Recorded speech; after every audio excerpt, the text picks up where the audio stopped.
Cumprimentamos a todos com a paz do Senhor, pela graça do nosso Senhor Jesus, pela graça do nosso Deus, pela misericórdia do Senhor Jesus, pela ajuda do Espírito Santo. Estamos mais nessa rica oportunidade de juntos estarmos para comentar a lição de número 8 da Sala dos Jovens, lição que traz por título Jefté, de rejeitado e libertador.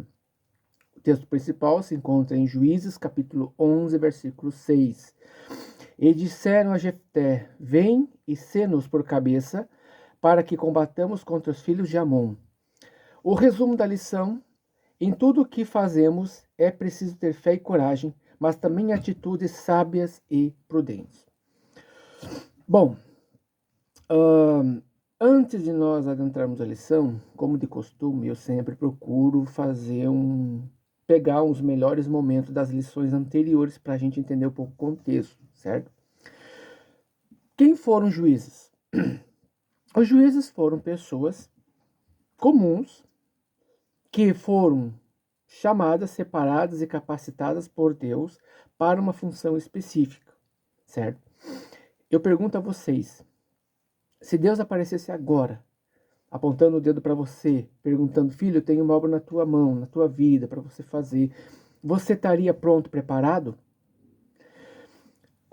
Em segundo lugar, esses juízes, eles escolheram ser fiéis a Deus, assim como Daniel na Babilônia, assim como José, filho de Jacó, no Egito, mesmo ele sendo injustiçado, assim como Ruth, que não era israelita, mas ela foi fiel ao Senhor, mesmo sendo de uma nação rival de Israel.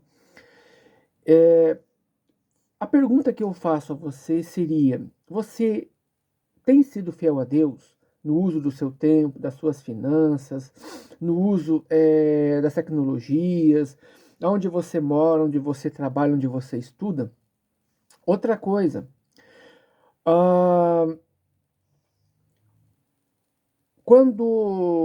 quando Deus chama você,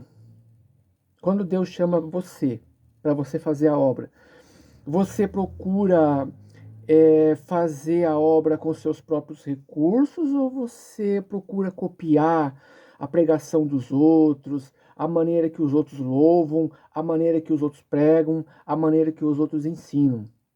Percebam que Sangar, ele tinha um instrumento usado na pecuária chamado aguilhão. Então foi aquele instrumento que ele usou contra os filisteus, né? Eude era canhoto e ele fez um objeto ali de 45 centímetros para dar vitória, para aniquilar o rei dos Amonitas, né? O Eglon, certo? Então a pergunta que eu faço é: quando Deus usa você na obra, você procura usar ferramentas que Deus te deu, ou você procura copiar a ferramenta dos outros?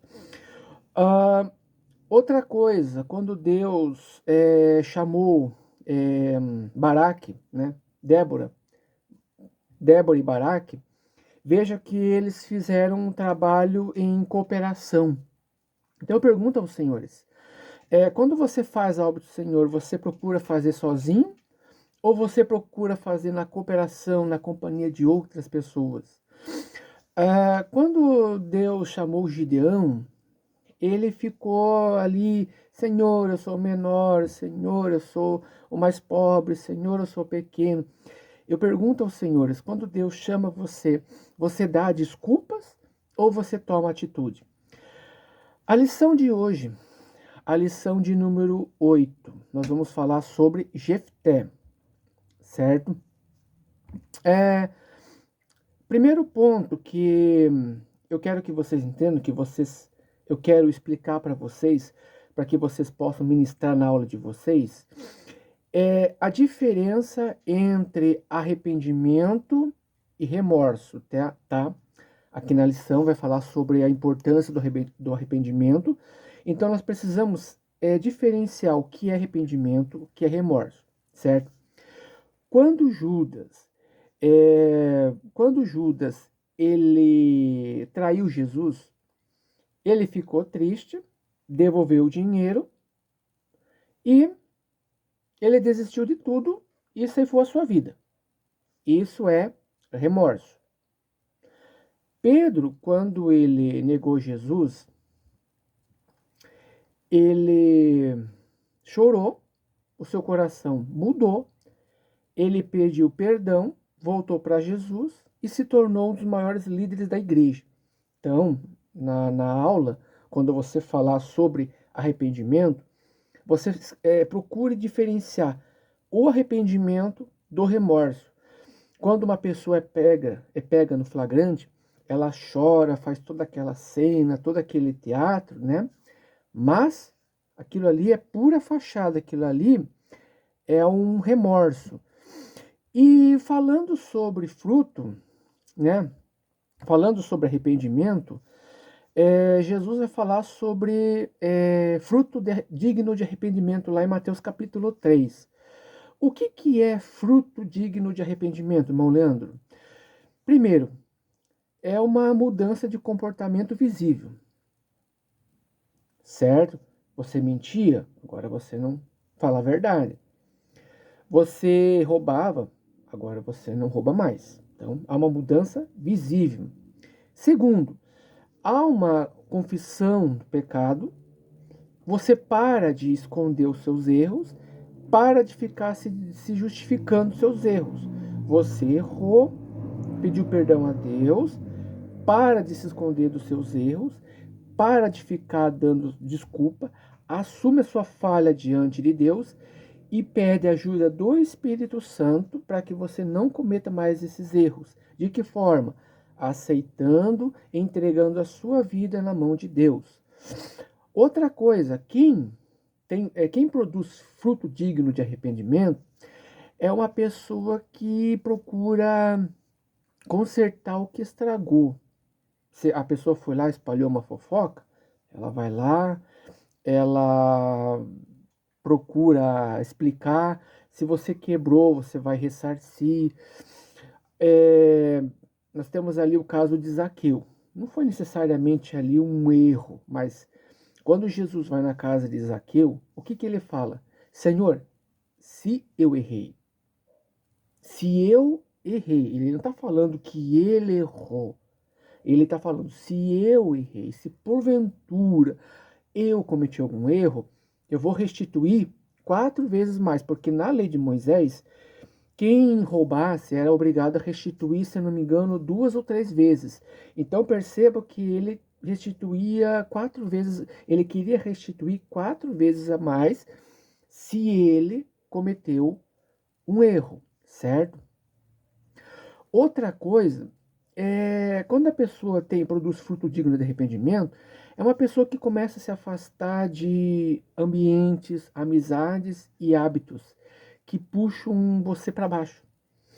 Aquele lugar você já não frequenta mais, aqueles hábitos já você não faz mais, aquelas amizades você já não tem mais aquele apego, aquele, sabe? Você começa a se afastar. Uma outra coisa também sobre fruto digno de arrependimento é uma mente focada em Deus, né? Quando você se arrepende, o Espírito começa a ganhar espaço na tua vida para trabalhar dentro de você, certo? Quando você decide se arrepender, quando você decide mudar suas atitudes, sua vida, o Espírito Santo ele ganha mais espaço para ele trabalhar na tua vida. Outra questão ali foi falado sobre a questão da liderança, foi falado sobre a crise de liderança. Tá? Por que existe hoje, infelizmente, nas nossas igrejas, existe esse problema de crise de liderança? Como assim? Quando Moisés preparou Josué para a liderança, certo? Josué não preparou ninguém para a liderança. Por quê? Porque muitas das vezes nós temos uma cultura em que as tarefas são centralizadas, certo? Nós temos líderes que não sabem delegar, muitos líderes centralizam decisões, é tudo com ele, é do jeito dele, é a maneira dele. Ele tem medo que os seus liderados façam uma escolha, eles têm medo que os seus liderados cresçam, eles têm medo que os seus liderados é, façam as suas escolhas, é, eles têm medo que esses liderados cresçam, acabem, digamos assim, roubando a glória deles, certo? Outra coisa também é muitos líderes gostam da fama, do púlpito. Poucos líderes gostam do trabalho anônimo. Pouca gente gosta de ficar no anonimato. Outra coisa também é uma falta de visão clara. Às vezes a liderança não tem uma visão clara, uma visão inspiradora, uma visão clara. Esse ano, Deus permitir, nós vamos focar em almas aceitando Jesus, discipulado, vamos focar em mais almas para Jesus, vamos discipular, vamos levantar nossos obreiros, sabe? Não tem uma visão ali, você entende? Quando você vai no escritório de um advogado, de um médico, de uma clínica qualquer, você tem lá o nome da empresa, a visão, o objetivo, você tem lá os valores, tudo ali o que é a identidade da empresa. E nas igrejas isso infelizmente não acontece. Outra coisa também é outra coisa também é que as pessoas hoje elas são muito individualistas, elas não gostam de ensinar, elas não gostam de repassar para os outros, elas não gostam de ensinar, elas não têm paciência para ensinar. Tem um ditado assim, que japonês ajuda japonês, chinês ajuda chinês, brasileiro atrapalha brasileiro, para não falar uma outra palavra. E se a gente for ver, é verdade. Que a cultura do brasileiro é muitas das vezes, ele que se vire, né? Você vê o chinês unido, o japonês unido, quando eles vêm para cá, eles se unem, quando o chinês vem para cá, eles se unem, quando os libaneses vêm para cá, eles se unem. Agora, quando o brasileiro vai para outro país, é um brasileiro que não ajuda outro brasileiro, ou seja, é um querendo atrapalhar o outro, sabe? E então percebam que hoje é difícil, na nossa cultura de hoje, essa, essa crise, existe essa crise na liderança, certo? Existe essa crise, ou seja, a liderança, eles estão, infelizmente, assim como Moisés, como Josué, eles não estão deixando uma liderança, eles não estão treinando, eles não estão passando, eles não estão ensinando. E o que acontece? O que aconteceu aqui com o Jefté, em que os filhos de Israel iriam lutar contra os amonitas, mas não tinha o quê? Não tinha uma liderança. Outra coisa, também vou falar aqui sobre Jefté, um perfil sobre Jefté, para vocês entenderem. Jefté, no hebraico, significa ele liberta. Ele era da região de Gileade, pertencia à tribo de Gade ou de Manassés, tá? Ele era filho de um homem chamado Gileade, ele era filho de uma mulher da vida, certo? E ele, por ser um filho ilegítimo, ele foi expulso de casa, certo? Para que ele não tivesse direito à herança. Ele foi expulso, ele foi marginalizado, fugiu para a terra de Tob, onde ficou exilado, se tornou líder de um grupo de homens desprovidos de recursos, tá? E ali ele desenvolveu suas habilidades de liderança e combate. Então, o que aconteceu? Que quando teve ali a opressão dos amonitas contra Israel, Os próprios anciãos de Gileade, né, que humilharam, que, né, maltrataram, vamos dizer assim, foram implorar pela sua ajuda, né? Jefté, claro que é, ele fez lá, ele aceitou a liderança, mas ele negociou estrategicamente a sua liderança. E como líder, como juiz, ele liderou Israel e governou por 6 anos, tá? Então perceba que apesar das suas falhas, ele foi um excelente juiz. Questão dos pontos fortes que eu quero que vocês entendam e expliquem para os seus alunos. Ele não deixou, né, o seu trauma de rejeição falar mais alto. Ele tinha a capacidade de unir e comandar pessoas.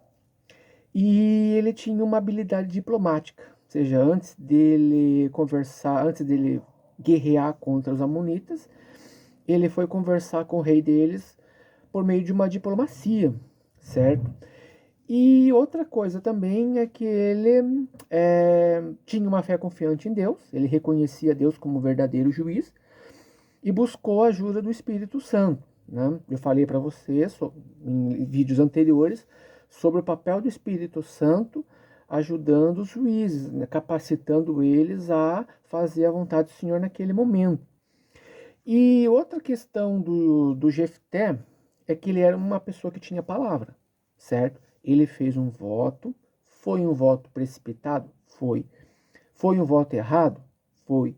Mas ele cumpriu com o voto, ou seja, por mais que por mais que aquele voto não tenha dado certo, por mais que a coisa não aconteceu do jeito que ele queria, do jeito que ele imaginava, do mais que tenha sido trágico aquele voto, ele foi uma pessoa que cumpriu com a sua palavra.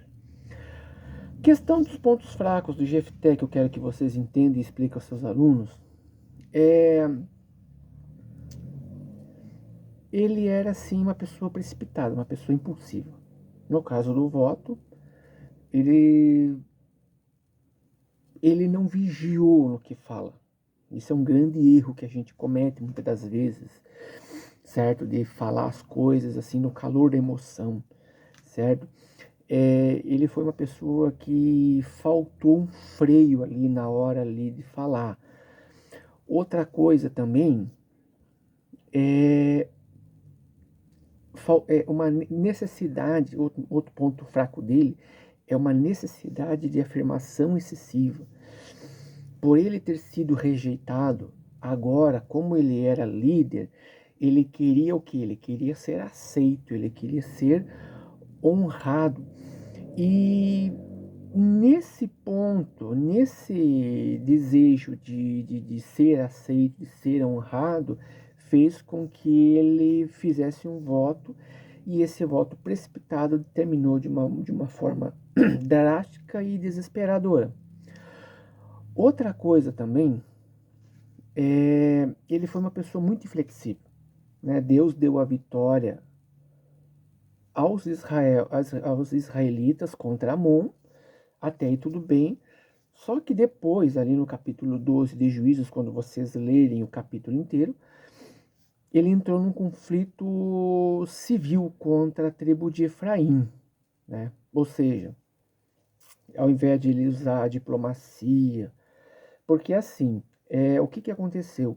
Ele chamou algumas tribos para ele lutar contra os amonitas, e o texto dá a entender que ele chamou Efraim, só que Efraim não foi. E aí o que aconteceu? Que ele, mais tarde, a tribo de Efraim foi foi encarar, foi empeitar o Jefté de frente. Ele poderia resolver de forma pacífica. Ele armou todo um conflito civil que terminou com 42 mil Efraíns perdendo a vida, né? Tirando a vida dessas pessoas. Então ele é uma pessoa muito inflexível. Isso é o ponto fraco dele, certo? Outra coisa também que eu quero que vocês entendam, que vocês repassem aos seus alunos, por que Deus ele usa pessoas rejeitadas? Por que Deus usa essas pessoas rejeitadas? Como, por exemplo, Davi. Por que Deus usa essas pessoas? Por que Deus usa essas pessoas que o mundo não dá nada? Por que Deus usa os improváveis? Por que Deus usa pessoas como Moisés, que era pesado de falar? Por que Deus usa Raabe, que não era uma israelita, era uma cananita? Por que Deus usa Sangar, Eude, que era canhoto? Por que Deus usa Davi, que era um pastor de ovelhas? Por que Deus usa essas pessoas improváveis? Primeiro, para que a glória seja do Senhor. Deus escolheu as coisas loucas para confundir as sábias, para que nenhuma carne se glorie, para que você não bata no peito e diga, fui eu que fiz. Não. Primeiro ponto, que eu quero que vocês entendam e vocês repassem aos alunos, é Deus usa essas pessoas improváveis para que a sua glória seja manifesta, não para que a pessoa se glorie.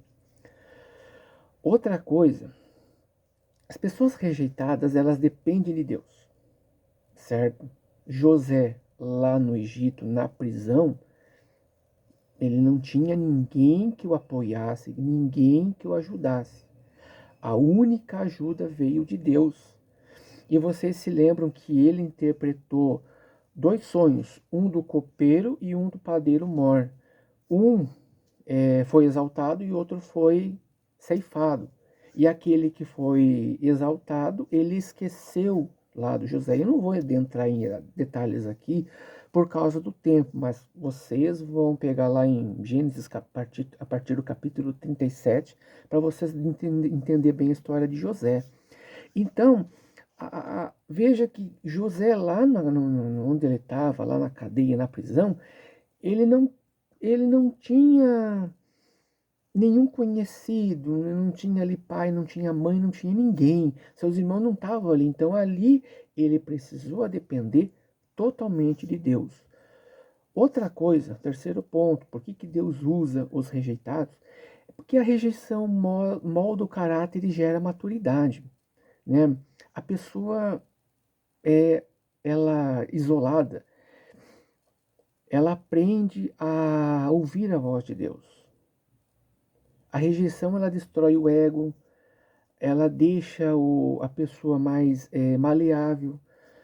Moisés estava por exemplo, Moisés estava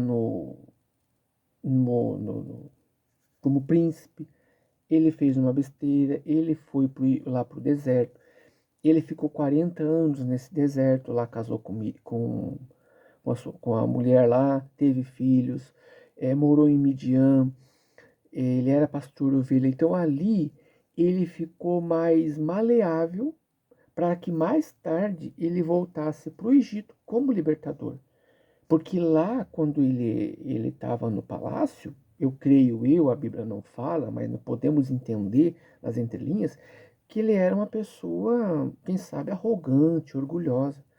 Então Deus precisou trabalhar no ego dele para que ele fizesse uma besteira, para que ele fosse para Midian, para que ele casasse, tivesse uma família, filhos, para que depois ele voltasse como líder, como servo de Deus, para falar com o faraó. Outra coisa também, quem é rejeitado, ele tem mais compaixão pelas outras pessoas, certo? Jesus, por exemplo, ele era rejeitado por muitos, mas percebam, senhores, que Jesus ele comia com eles, né? Jesus era rejeitado pelos líderes, pelos sacerdotes, pelos religiosos, lá na parte sul de Israel, que era o território de Judá. Então Jesus focou no seu ministério na parte norte de Israel, que era a Galileia. Então lá o texto afirma, Mateus, Marcos, que Jesus ele comia com essas pessoas. Claro que Jesus ele sabia separar, né? Jesus sabia separar. Ele tinha lá, ele comia com as pessoas, talvez ele bebia com as pessoas, ele tinha um certo relacionamento, mas ele também sabia o momento certo de conversar e o momento certo de sair, certo? Outra coisa também é que Jesus, como eu acabei de falar para vocês, ele foi o maior exemplo, né? A pedra que os edificadores rejeitaram tornou-se a pedra angular. Então, Jesus ele foi rejeitado. Então, quando você é rejeitado, você está se alinhando com o exemplo de Jesus. Jesus sabe o que é ser rejeitado. Jesus, que é Deus na sua forma humana, ele se tornou homem, ele em tudo foi tentado, então Jesus ele sabia o que era ser rejeitado, a dor da rejeição. Então, quando as pessoas vinham até Jesus, Jesus recebia. Jesus não desprezou ninguém. Jesus não desprezava ninguém. Todos quanto iam até Jesus, Jesus curava, Jesus ensinava, Jesus pregava, Jesus dava de comer. Então, Jesus, em nenhum momento, Jesus rejeitava ninguém. Um exemplo prático de pessoa que foi rejeitada é no caso de Davi. Né? Davi, ele era um homem que foi rejeitado por ser caçula, por ser o menor. Enquanto Samuel estava lá na casa de Jessé com seus irmãos, os seus pais, ele estava no campo. E o que aconteceu é que Deus o escolheu para que ele fosse o maior rei de Israel, certo? Outra questão que eu quero que vocês entendam, vocês passem para os alunos de vocês, depois que Israel venceu por intermédio de Deus e por intermédio de Jefté os amonitas, os efraíns ficaram bravos com Jefté, né? Por quê? Porque Efraim queria participar e eles não foram, não foram participar. Só que Jefté, ele havia convidado, é, convidado eles.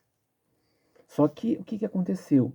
É que talvez um problema ali de orgulho, de comunicação, que Jefté foi conversar com a tribo de Efraim, Efraim não foi. E depois a tribo de Efraim foi tirar satisfação com Jefté. O problema é que Jefté tinha acabado de vencer uma guerra, provavelmente já estavam orgulhosos, já estavam com o ego lá em cima, poderiam, né?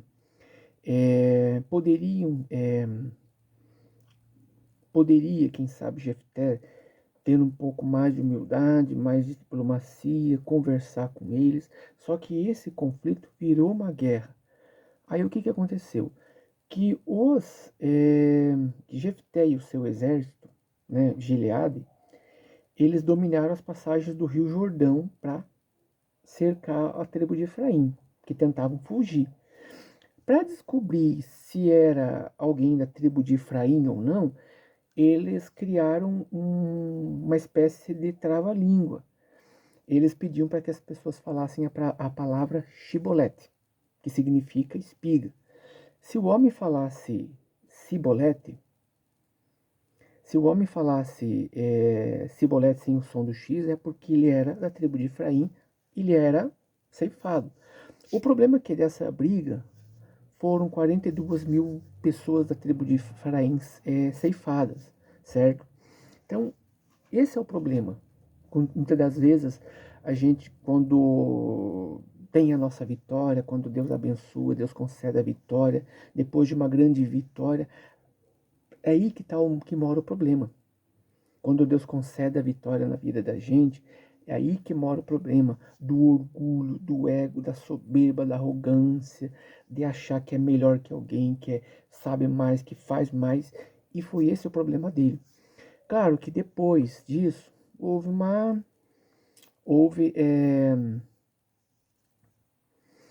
e depois disso, Jefté liderou por mais 6 anos e aí faleceu, tá?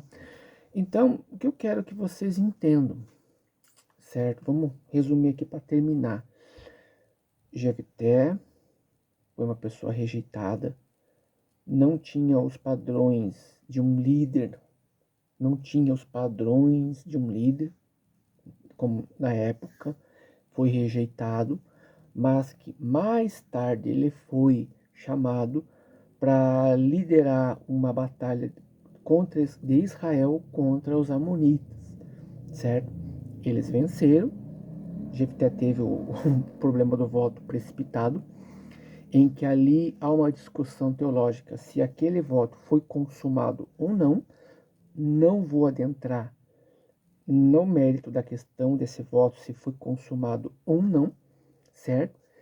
E mais tarde teve essa guerra civil entre a entre Gileade e Efraim, que causou esse final trágico.